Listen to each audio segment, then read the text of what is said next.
Have you ever carried a secret so heavy that it felt like it was crushing your chest every single day? A secret that made you wake up in the middle of the night, drenched in sweat, wondering if you were doing the right thing or if you were slowly destroying yourself from the inside out? Well, I need to get something off my chest, something I've never told anyone, something that has been eating away at me for years now. Every single month, without fail, I've been sending $380 to my dead husband's mother, and she has absolutely no idea where this money is coming from. She thinks it's some kind of anonymous blessing, maybe from a charity organization or a kind stranger who somehow knows about her situation. But the truth is far more complicated, far more painful, and far more personal than she could ever imagine. My name doesn't matter, but my story does, because I know there are others out there who are carrying their own impossible secrets, making their own silent sacrifices, and wondering if they're losing their minds in the process. This isn't just about money, though the financial burden has been crushing at times. This is about love, about loss, about guilt, about promises whispered in the darkness, and about the impossible choices we make when grief threatens to swallow us whole. I never intended for this to go on for so long. When I made that first payment, I told myself it would just be for a few months, just until she got back on her feet, just until the rawness of losing her son had dulled enough for her to think clearly about her future. But months turned into years, and here I am, still making those payments, still keeping this secret, still wondering if I'm honoring my husband's memory, or if I'm just unable to let go of a past that keeps pulling me under like quicksand. The weight of this secret has changed me in ways I never expected. I've become someone who calculates every purchase, who lies awake at night doing mental math, who has perfected the art of deflection when friends ask why I never seem to have money for the things I used to enjoy.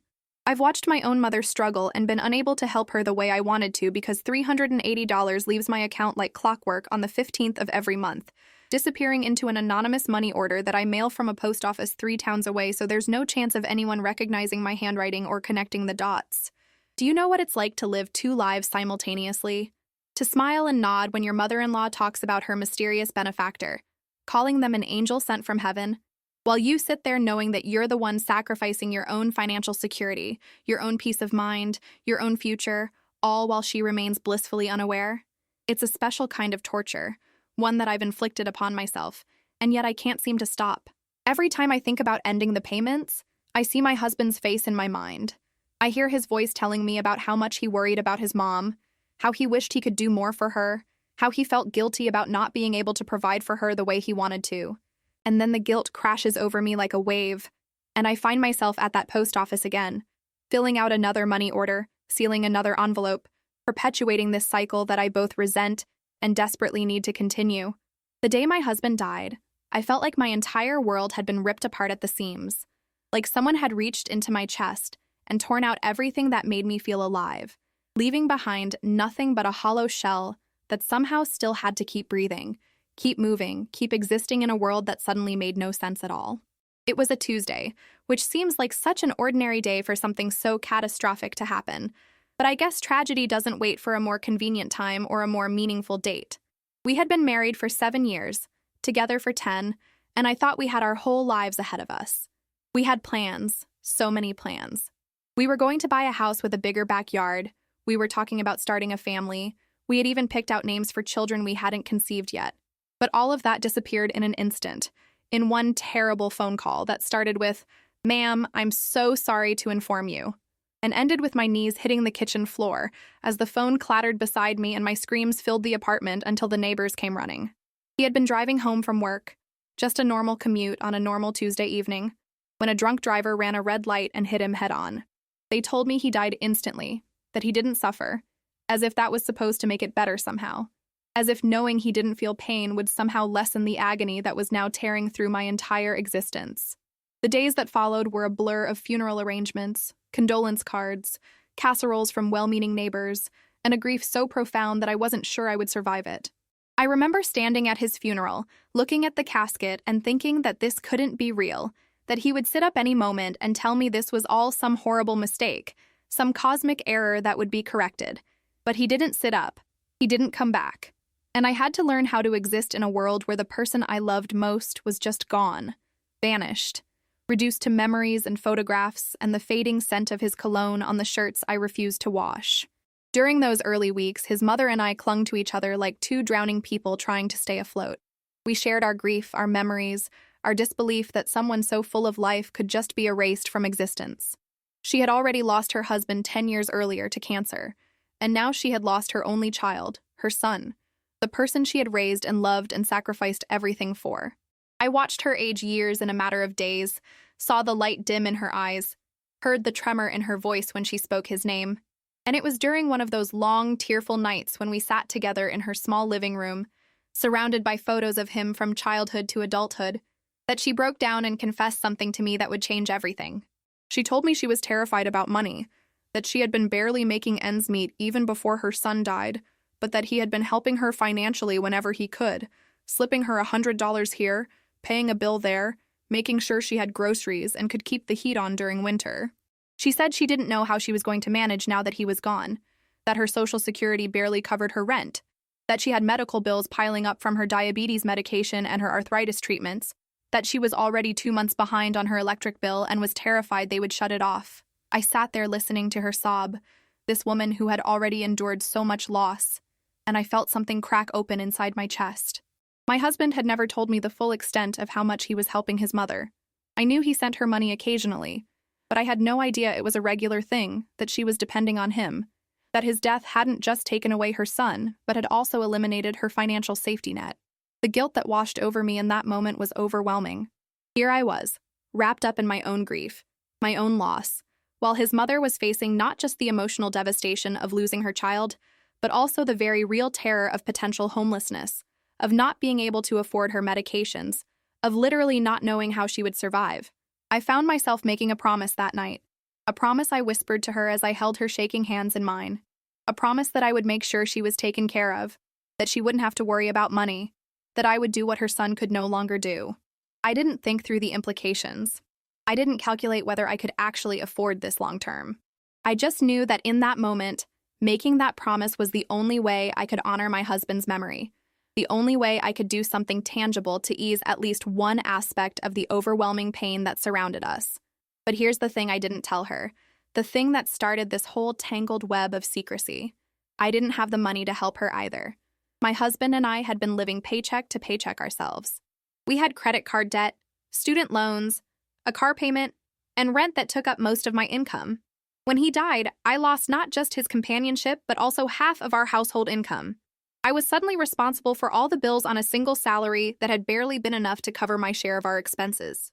My relationship with my mother-in-law had always been complicated, a delicate dance of respect, affection, and underlying tension that I think exists in many daughter-in-law and mother-in-law dynamics, even in the best of circumstances.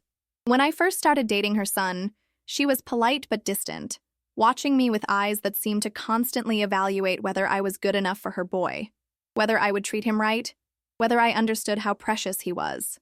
Over the years, as our relationship deepened and eventually led to marriage, she warmed to me considerably. But there was always this sense that I was on probation, that I had to continually prove myself worthy of the love her son had given me.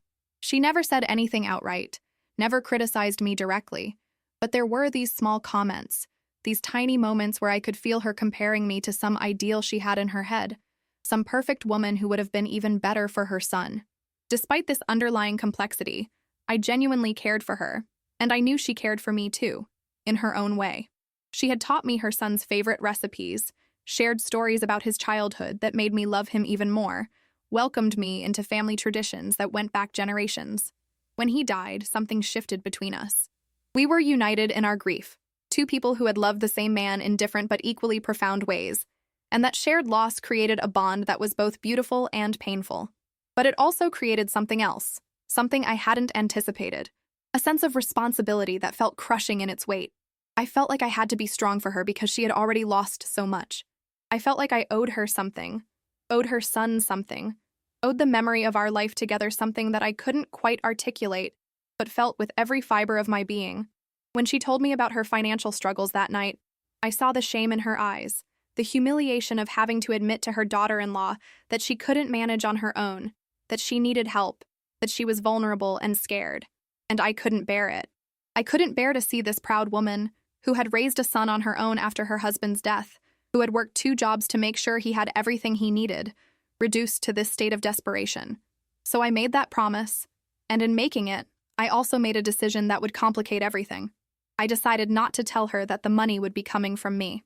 I told myself it was to protect her pride, that she would never accept money from me if she knew I was struggling too, that it would just add to her burden of guilt and grief if she knew her daughter-in-law was sacrificing her own financial security to help her. The first payment happened 3 weeks after the funeral, and I remember every single detail of that day with crystal clarity, as if it's been seared into my memory with a burning brand. I had been avoiding looking at my bank account because I knew what I would find there. Not enough money to cover both my rent and the promise I had made. I had exactly $412 in my checking account, and my rent was due in 5 days. I sat at my kitchen table with my laptop open, staring at the numbers on the screen, trying to figure out how I was going to make this work. I had already cut back on everything I could think of. I had canceled my gym membership, stopped buying coffee on my way to work, started eating ramen and pasta for most meals, but it still wasn't enough. I thought about breaking my promise, about calling her and explaining that I had made a commitment in the heat of grief that I couldn't actually keep, but every time I picked up the phone, I couldn't do it. I kept seeing her face, hearing her voice crack when she talked about not knowing how she would pay her bills, and I just couldn't add to her pain. So I did something I had never done before. I called my own mother and asked to borrow money. I made up a story about my car needing repairs, about how I couldn't get to work without it, about how I was between paychecks and just needed a temporary loan. My mother, bless her heart, sent me $500 without hesitation. Money I knew she couldn't really afford to send but would never admit it because that's the kind of woman she is. I felt sick taking that money, knowing I was lying to her, knowing I was going to turn around and send most of it to someone else, but I did it anyway. I went to a post office in a neighboring town, filled out a money order for $380, and addressed it to my mother-in-law with no return address. I had calculated that $380 was the amount my husband had been giving her regularly based on some old text messages I had found between them where he mentioned helping her with specific bills. In the memo line of the money order, I wrote, "From a friend who cares." And as I dropped it in the mailbox, I felt this strange mixture of relief and dread. I was keeping my promise, honoring my husband's commitment to his mother, but I was also starting down a path that I knew was unsustainable, building a foundation on borrowed money and lies that would eventually crumble beneath me. Living a double life became my new normal, and it was far more exhausting than I ever could have imagined. Every conversation with my mother-in-law became a minefield of careful words and calculated responses. Every phone call a performance where I had to remember my lines perfectly to avoid revealing the truth.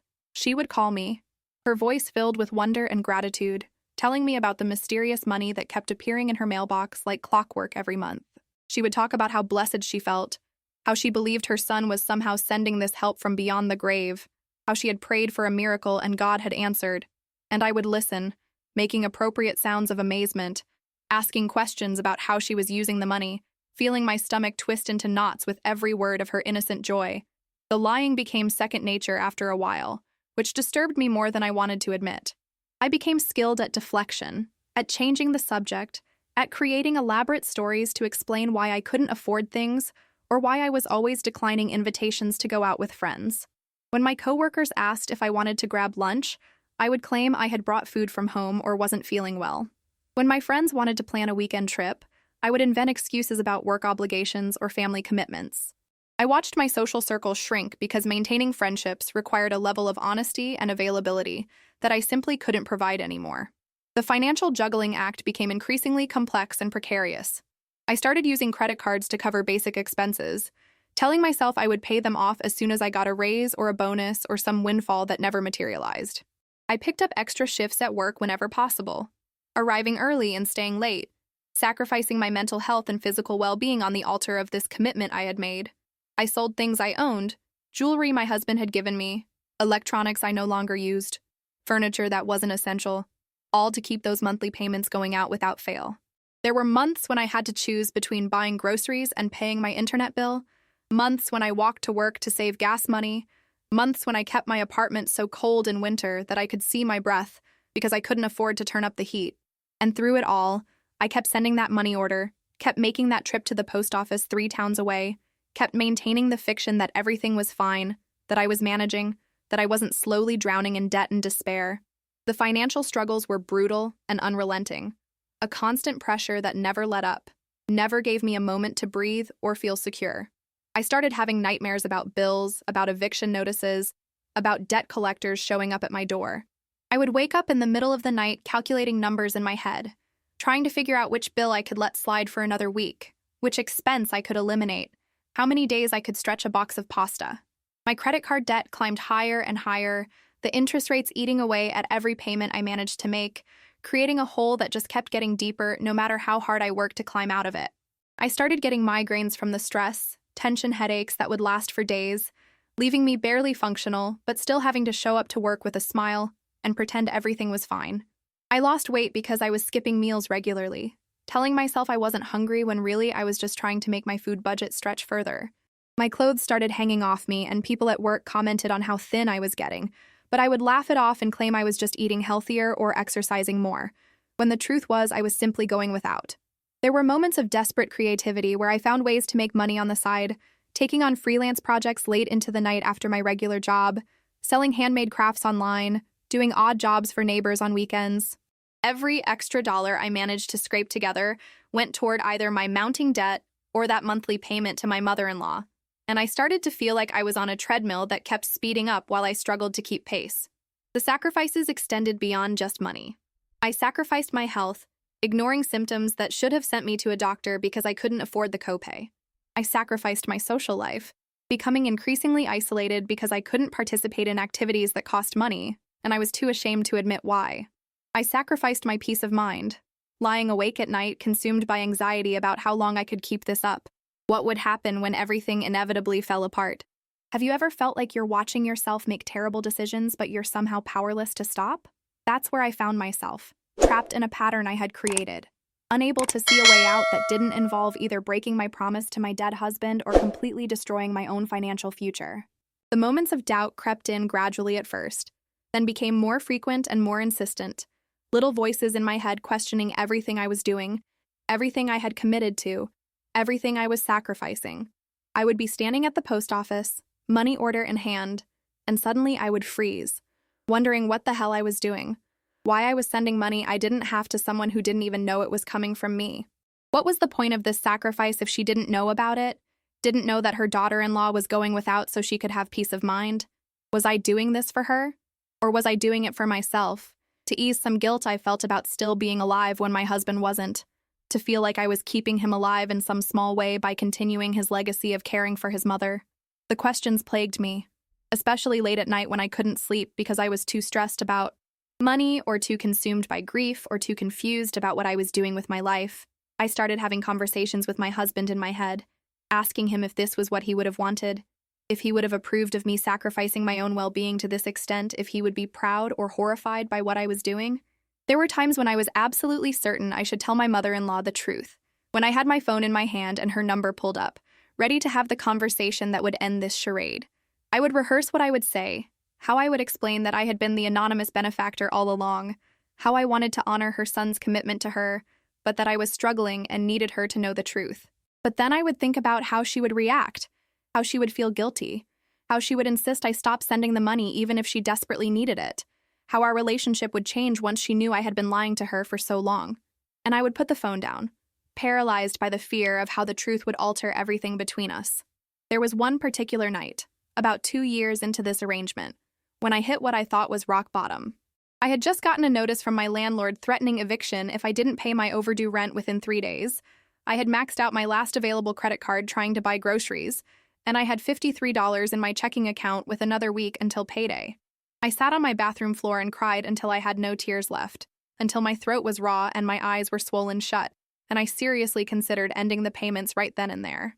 The turning point came on an ordinary Thursday afternoon that turned out to be anything but ordinary, a day that would force me to confront everything I had been avoiding, everything I had been running from, everything I had built my fragile house of cards upon. I was at work, trying to focus on a project that was due by the end of the day, when my phone buzzed with a call from my mother-in-law. This wasn't unusual. We talked several times a week, checking in on each other, sharing memories of my husband, maintaining our connection through grief.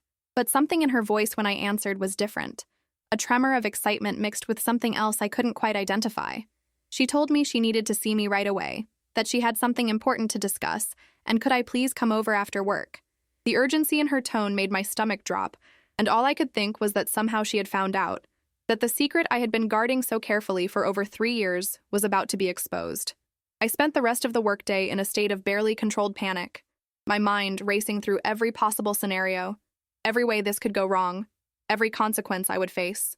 When I arrived at her house that evening, she was waiting for me at the door, her face lit up with an expression I hadn't seen since before my husband died, something that looked almost like hope. She pulled me inside and sat me down at her kitchen table, the same table where we had shared so many meals, so many conversations, so many tears. And then she told me something that made my blood run cold. She had been going through some old financial documents trying to organize her papers better, and she had noticed the pattern of the money orders, the exact same amount arriving on the exact same day every month for the past 3 years. She had started asking questions, making inquiries, trying to figure out where this money was really coming from. She had even gone to the post office in her neighborhood and asked if they could trace the money orders, if there was any way to find out who was sending them. The postal worker had been sympathetic, but explained there was no way to trace anonymous money orders, that whoever was sending them clearly wanted to remain unknown. But that conversation had sparked something in her, a determination to solve this mystery, to find out who her anonymous benefactor was so she could thank them properly. She had started keeping a journal, writing down everything she could remember about when the money started arriving, what was happening in her life at that time, who might have known about her financial struggles.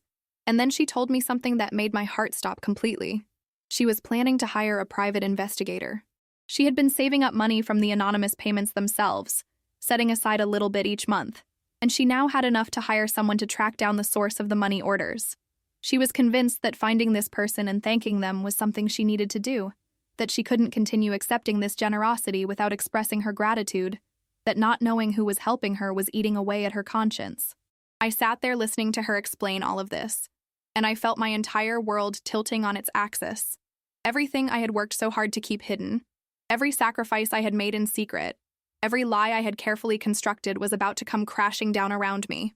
And the worst part was that it was happening because of her own goodness, her own sense of gratitude and propriety, her deep need to acknowledge and thank the person who had been helping her. I knew in that moment that I couldn't let her hire a private investigator, couldn't let her waste money trying to track down something I could simply tell her, couldn't let this go on any longer. But even in that moment of clarity, I was terrified. Terrified of how she would react, terrified that she would be angry about the deception, terrified that our relationship would be irreparably damaged, terrified that she would feel guilty and ashamed, terrified of losing the only family connection I had left to my husband. I looked at her, sitting across from me, her eyes shining with determination and hope, and I realized that I had been wrong about so many things. I had thought I was protecting her by keeping this secret, but really, I had been protecting myself from the vulnerability of admitting how much I had been struggling, from the possibility of her rejecting my help, from having to have real, honest conversations about money and grief and responsibility. The truth was that my secrecy had robbed her of the opportunity to know what I was doing, to make her own choices about whether to accept my help, to perhaps find ways to help me in return, to have an honest relationship with her daughter-in-law instead of one built on well-intentioned lies. Have you ever realized that something you thought you were doing for someone else was actually entirely about you? That's what hit me in that moment. The understanding that this whole elaborate charade had been as much about my own need to feel useful, to feel connected to my husband, to have some control in a situation where I felt powerless, as it had been about actually helping her. The decision to reveal the truth didn't come all at once. It built gradually over the next few days as I wrestled with what to do, how to do it, when to do it, and what the consequences might be. I called her back that same evening and told her I needed a few days to think about something, and asked her to please wait on hiring the private investigator, that I might have some information that could help. She agreed, though I could hear the confusion in her voice, the questions she wanted to ask but held back. Those next few days were some of the longest of my life. I barely slept, running through countless scenarios in my mind, trying to find the perfect words to explain what I had done and why I had done it. I wrote drafts of what I wanted to say, filling pages and pages of a notebook with different versions of my confession, each one feeling inadequate in different ways. Some were too clinical and detached, listing facts without emotion. Others were too emotional, drowning in justifications and apologies that felt manipulative. I couldn't find the right balance between explaining my actions and taking responsibility for the deception, between expressing my love for her and acknowledging that I had made choices that weren't entirely selfless. I also had to prepare myself emotionally for every possible outcome. I imagined her being furious, yelling at me, telling me I had no right to make decisions about her financial life without her knowledge.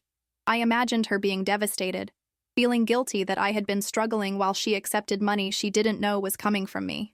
I imagined her being disappointed, feeling betrayed that I had lied to her for 3 years. I imagined her being grateful, but insisting I stop immediately, which would mean breaking the promise I had made to continue what my husband started. I even imagined, in my darkest moments, that she might cut me out of her life entirely, deciding that the deception was too great a breach of trust to forgive. But I also had to face some uncomfortable truths about myself. I had to acknowledge that part of my reluctance to tell her was pure selfishness.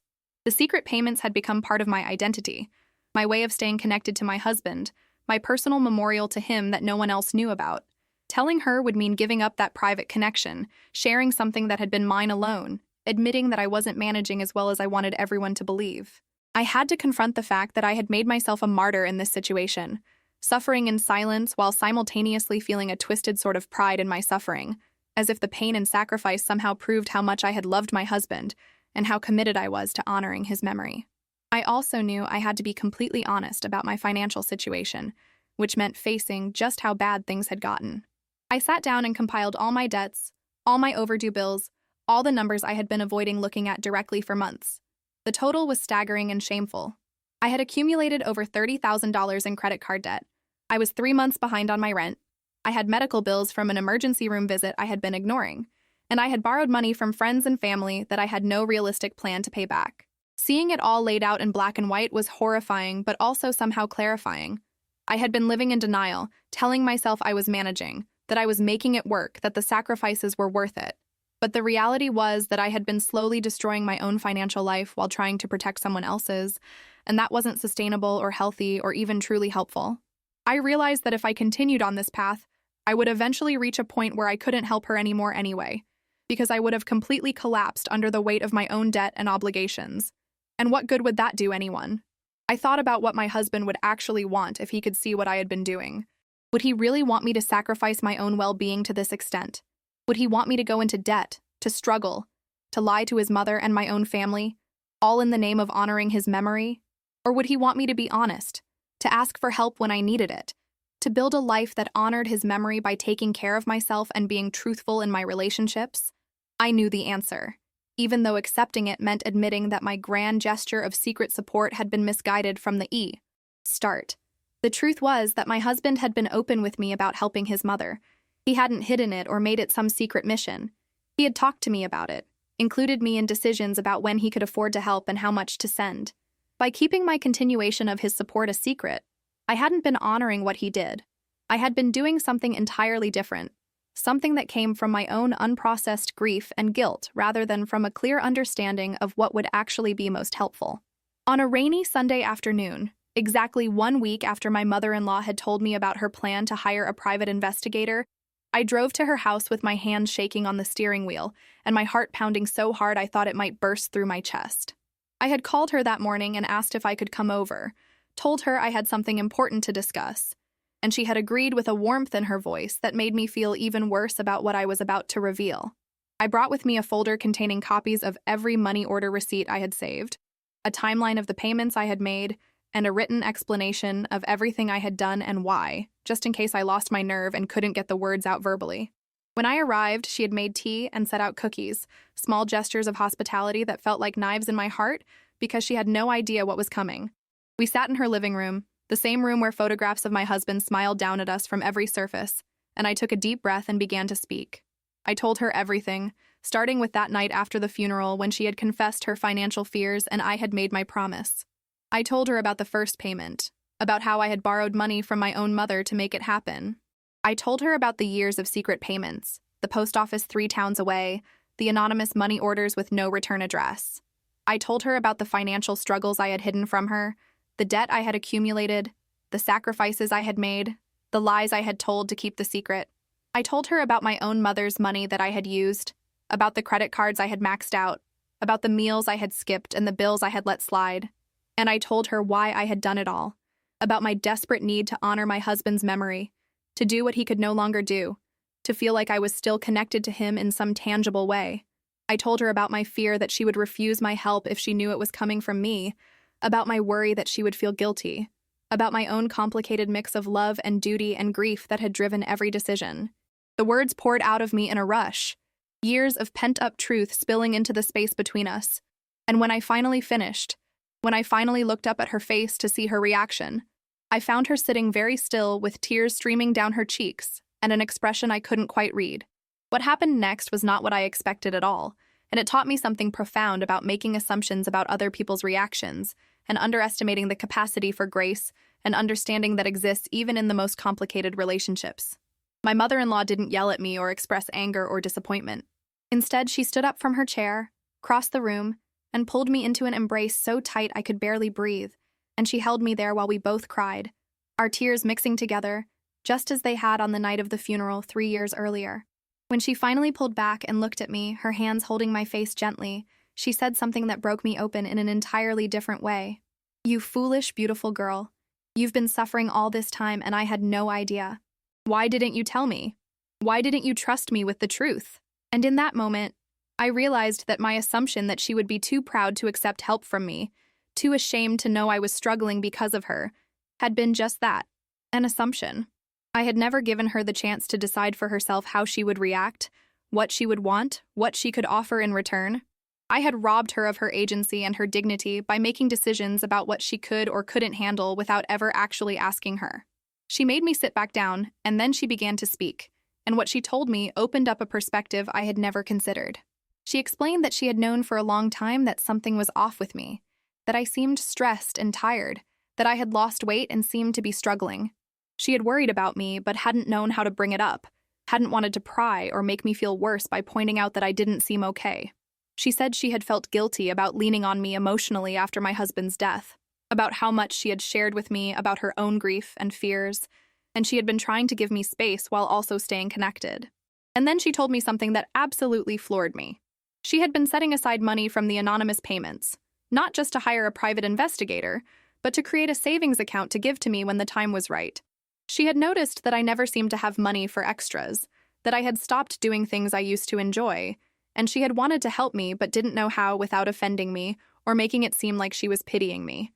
So she had been saving this anonymous money, planning to give it to me and claim it was from a small inheritance or a winning lottery ticket or something else that wouldn't make me feel like I was taking from her. The irony of the situation was almost absurd.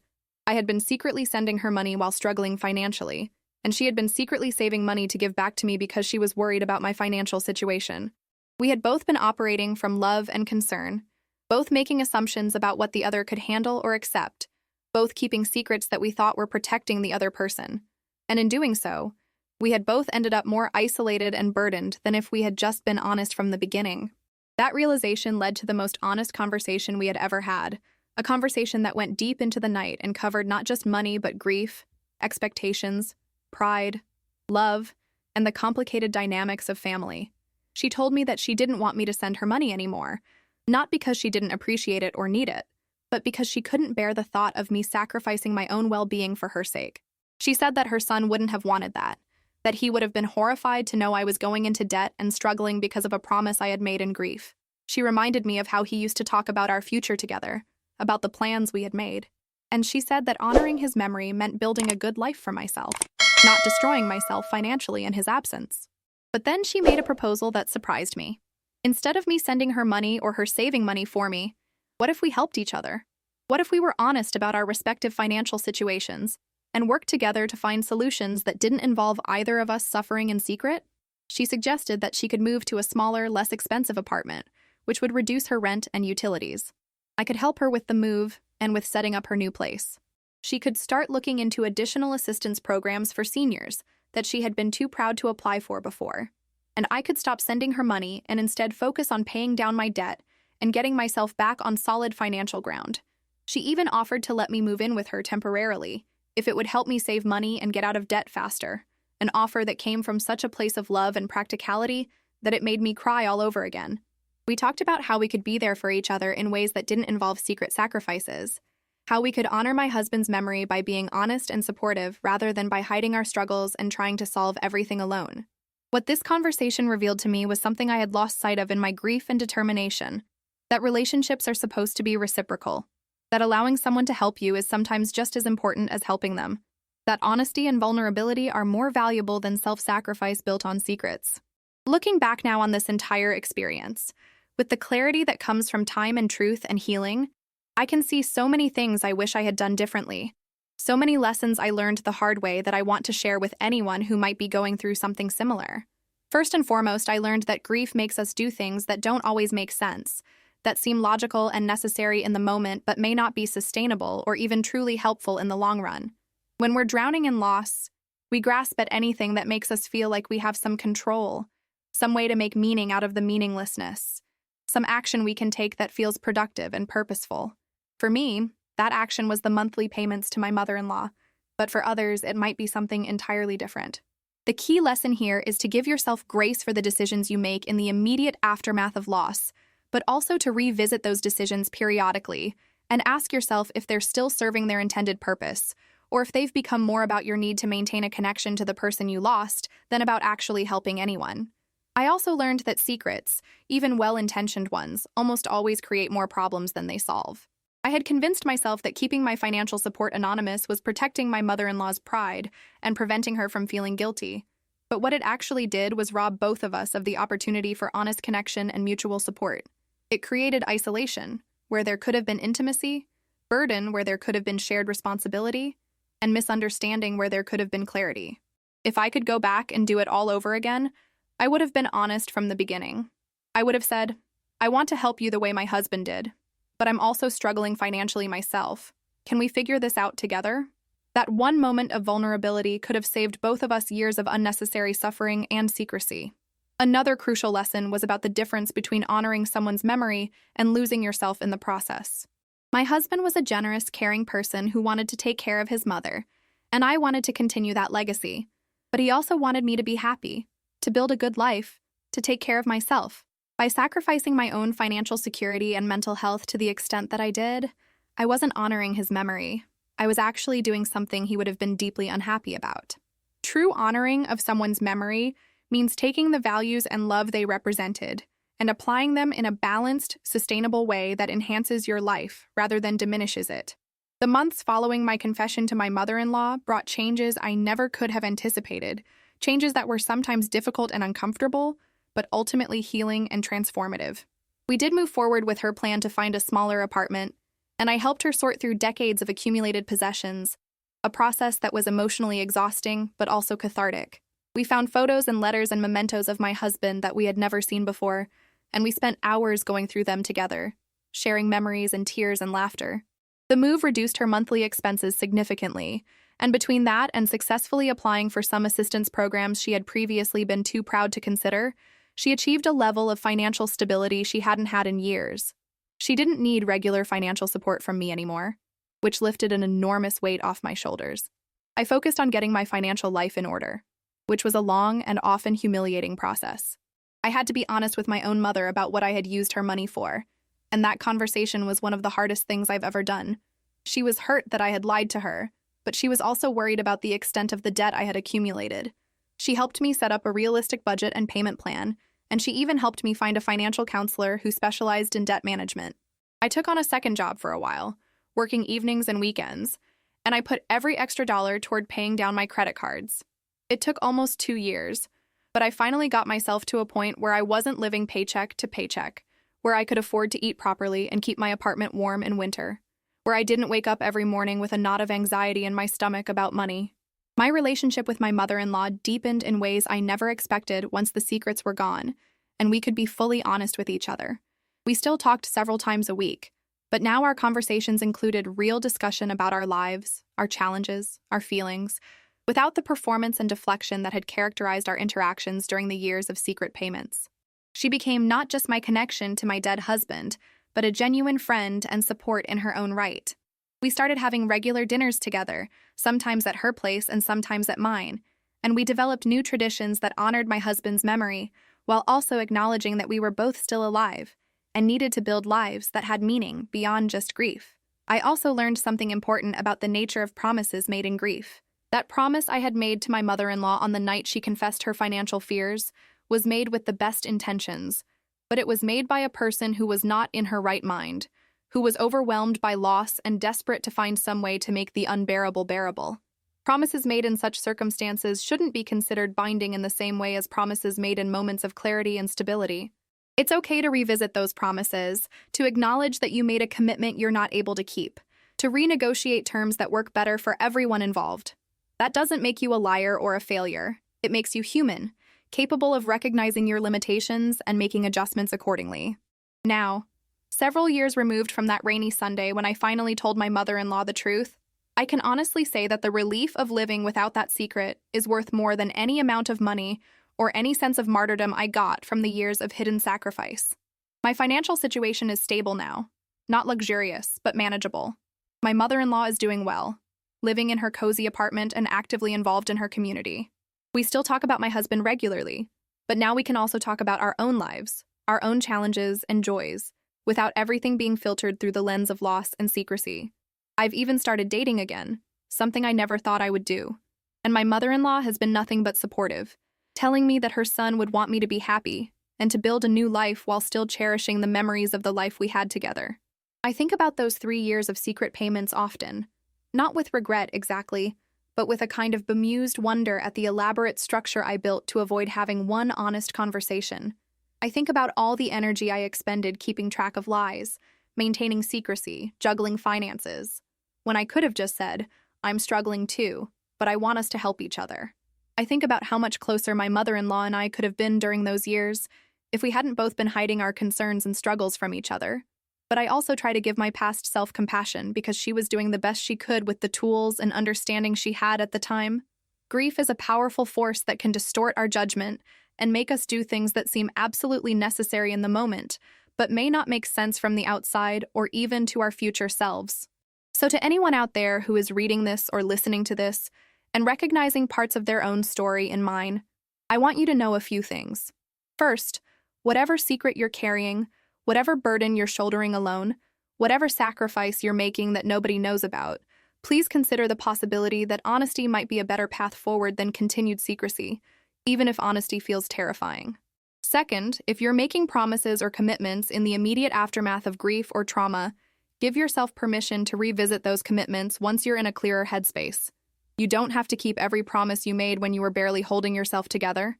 Third, if you're sacrificing your own well-being to help someone else, ask yourself honestly whether that sacrifice is actually helping them or whether it's more about your own need to feel useful or connected or in control. And finally, remember that the people who love you want to know when you're struggling. They want the opportunity to help, to support, to share the burden. By hiding your struggles from them, you're not protecting them.